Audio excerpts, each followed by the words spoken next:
Relationship advice. My ex-wife scammed me into paying child support for a kid that's not mine, and is now trying to say I'm wrong for not paying for our other daughter's tuition. 4 years ago, I found out my ex-wife was cheating on me with her ex-boyfriend for our entire marriage. She told me when our son was 6 months that I wasn't the father and her boyfriend was, and that she wanted to leave me. She just had to get through the pregnancy without me knowing, because she wanted me to sign the birth certificate as I make a good amount of money, and her boyfriend's broke. She knew when we got divorced, I would still be required to pay support for the baby, and her boyfriend devised this plan to only tell me once the baby was born. We ended up getting a divorce, and it was very messy. The judge still required me as the baby's legal father to be responsible for support, even though the other guy's the father. We also tested my daughter as she wasn't sure about her, but thankfully, she's mine. She was 4 at that time and we were already best friends, so that might have been the last straw for me honestly. She's my saving grace. Anyways, I've been paying child support for a kid I know isn't mine for years now. It pisses me off so much. The boyfriend ended up ditching her, so she's a single mom. I know her minimum wage job doesn't pay that much, so I assume the support she gets for them goes towards rent. We don't speak unless it's about our daughter. My daughter is very smart, and her teachers have been saying she should go to this fancy private school instead of the public school she attends. She was even invited to a seminar about the school. She's in 3rd grade. She got offered a scholarship, but she still would have to pay $2,000 a month out of pocket. My ex says that I should pay the full amount as she's living paycheck to paycheck, my paychecks mind you, and it wouldn't dent my account. I told her that she gets a little more than $1,000 a month from me for support because of her son, and that can be my $1,000 towards the tuition and she can come up with the other $1,000 herself. She started crying saying I'm a crappy father, because I know she can't afford that, and that I'm spiting my daughter because of our problems. I told her she scammed me legally into paying $1,000 every month for a kid she knew wasn't mine, and she can put that money towards our daughter or to hush up. My mom, sister, and girlfriend all think I'm wrong because it's my daughter that will be hurt, but at the end of the day, this woman is getting a chunk of money from me every month that she scammed. She can use that towards our daughter's tuition. What should I do? Now for the top advice. What about a compromise? You'll pay for your daughter's complete tuition, if your wife signs off on you not having to pay any more child support for her other child ever again. That's the best answer. You can't squeeze blood from a turnip. If she's a single mom who doesn't make much, she's not going to be able to come up with an extra $1,000 a month. It's just not realistic. I'd agree to do it if she's willing to make up the difference with the child support she stole from you.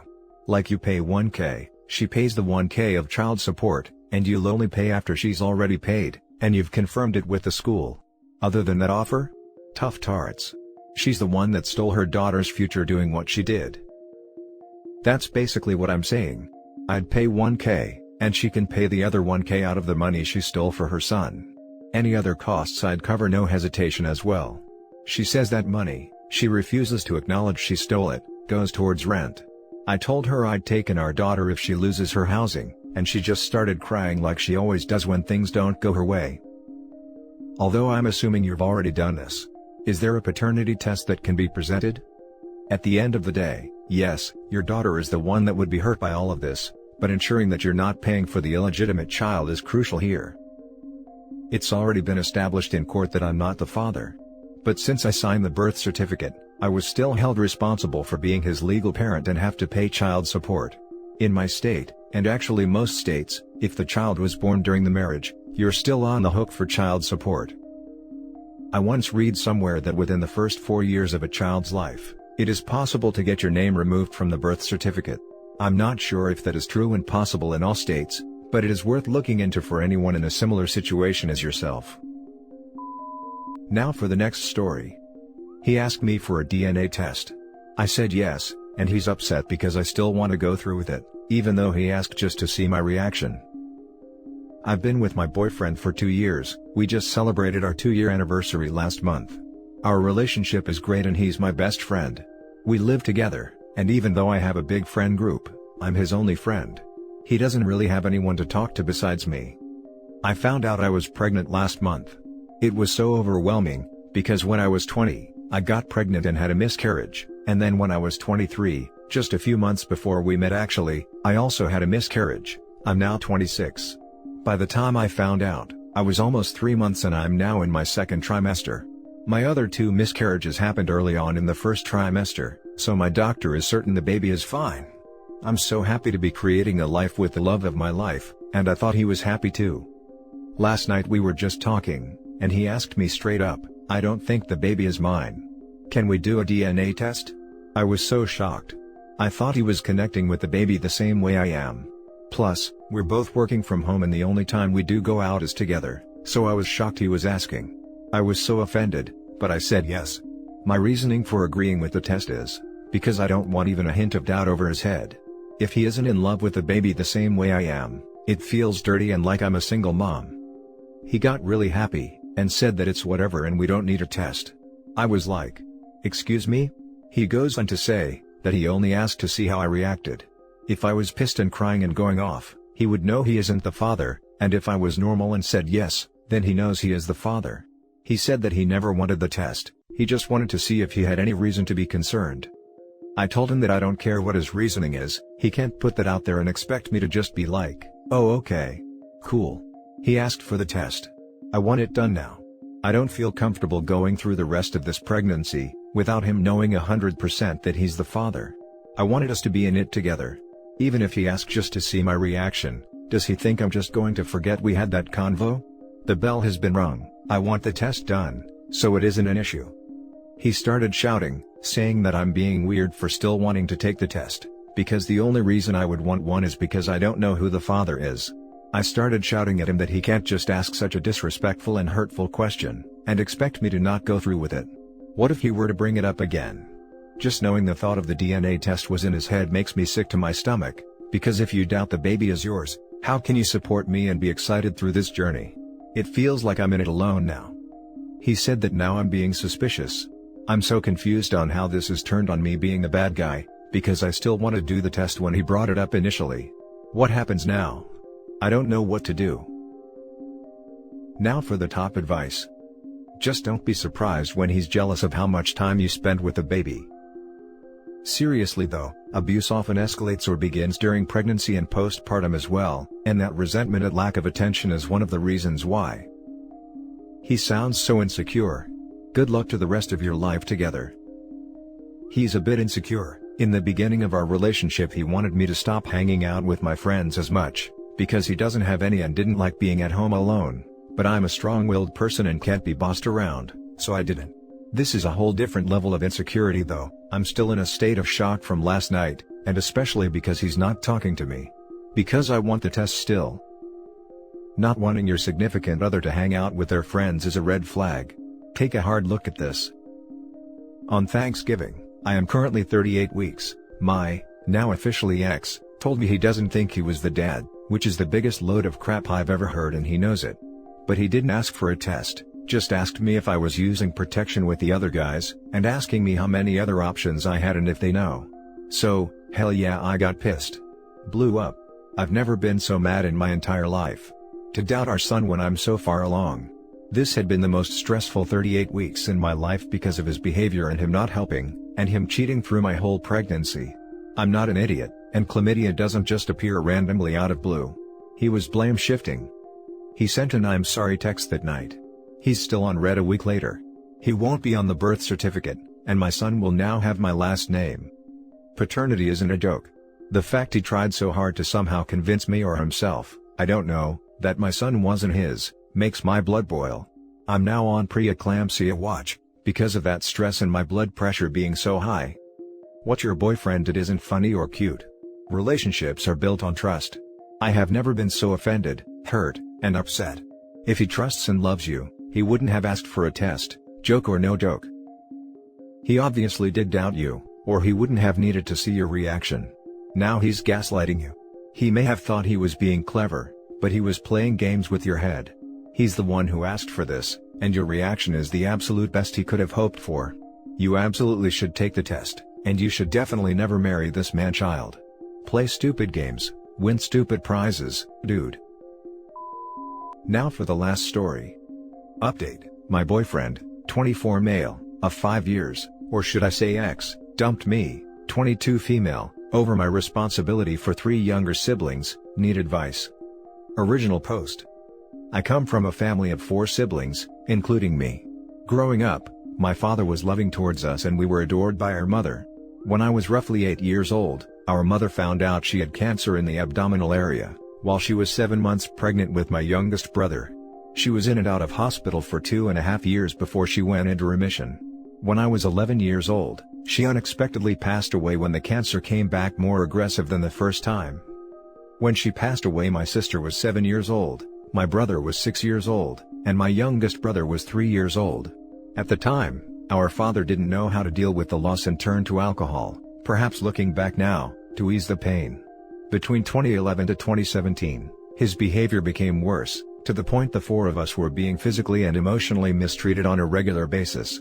In 2015, I met my boyfriend through a mutual friend. We instantly were attracted to each other. It wasn't until 2017 when he saw for himself the extent of my troubled home life with my father. One night, I come home from my friend's house to find out my father badly beat up my brother over a small comment he made. This moment really was an eye-opener for me, as I realized this mistreatment we were in was never going to end until something drastic had to happen. My boyfriend's mother accompanied me to an appointment at my local doctor, who I confided about our mistreatment.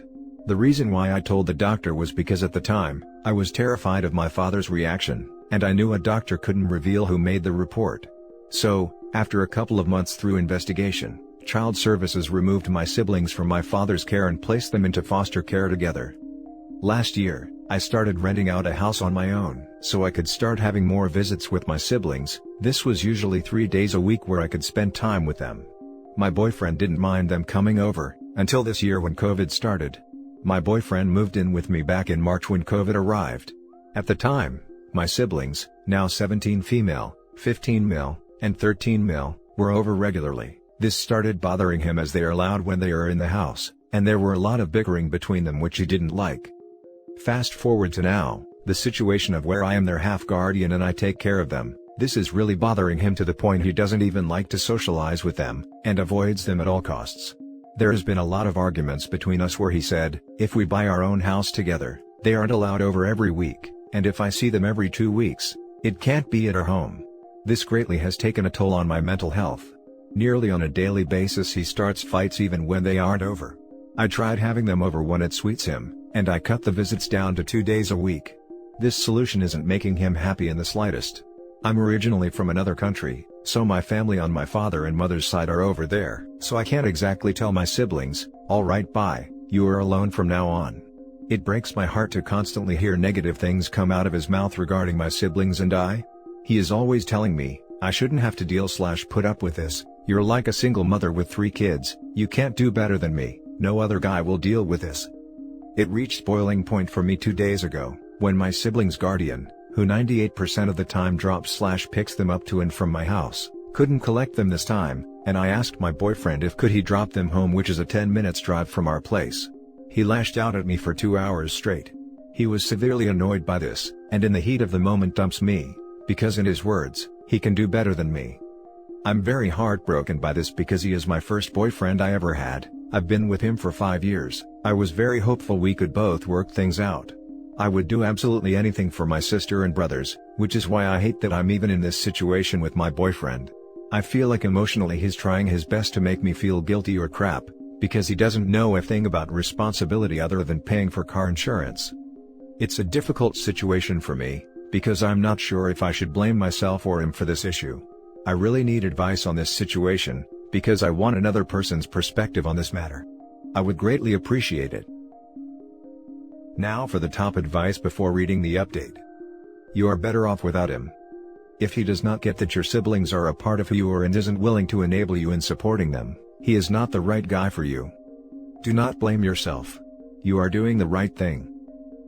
That's what I told him. If he can't accept the fact that my siblings need me when there is no one else to take care of them, then we shouldn't be together. I feel like his words have cut deep, and it's making me believe I'll most likely be single for the rest of my life, or at least for another 10 years. There are real men out there who would understand your situation. That guy was not the one and he will never be. If you have to choose between him and your family, he is the wrong guy. I'm hoping that is true, because it will suck to be single until they turn 18, finish college and have their own lives. Family means everything to me, so surely, He can't expect me to side with him over them, because if he truly knew me as a person, then he wouldn't have even dared to ask me that.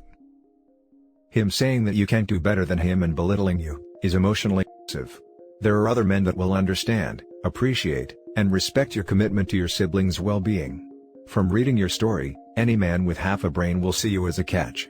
Having a relationship with your siblings doesn't make you less worthy. Screw that. Tell him goodbye. You will absolutely find someone better. Also, talk with a therapist. It will help you sort out your feelings and recover your confidence faster. I do agree with you on that as a type of emotional mistreatment, which at the beginning I did not pick up on that. I have been thinking about seeing a therapist, not only to deal with the relationship I had in my confidence, but also for the trauma I went through, which I think will do me some good. And now for the update. So, after 2 months, I feel like this post needs an update. I took everybody's advice, and I broke up with him. Before I broke up with him, I wanted to see what it would be like without him, so I asked him for a break lasting a month. During that month without seeing and contacting him, it was the best time of my life. I was able to focus on myself, family and college work. This also helped me understand that I had no love left to give him, and it dawned on me that before writing my first post, that I had zero feelings for him. After the month was up, I texted him saying I don't want to be with you anymore, and to avoid hurting his feelings, I kindly explained I just liked being single more. His response was that he understood why I needed to end the relationship, and he apologized for the hurtful comments and arguments about my family situation. Roughly a week after that, he showed up to my house in order to talk about our relationship, hoping I would change my mind and take him back. Again, I kindly said no. I just want to be single, and he turned very manipulative, throwing everything I went through with my dad and siblings back in my face. This was the exact reason why I ended our relationship in the first place. 2 months later, now, my life is going great. I started a no-strings attachment with a guy, and that is going great. I am having a lot of fun, and it gives me a chance to experiment with another guy. Now if that gets complicated, then I will definitely post again. Until then, thanks everyone again for all the good advice I received, it's much appreciated. And that's it for this video, guys. If you have thoughts to share, leave a comment below. Don't forget to hit like and subscribe if you like this content. I'll catch you in the next one. Good day everyone.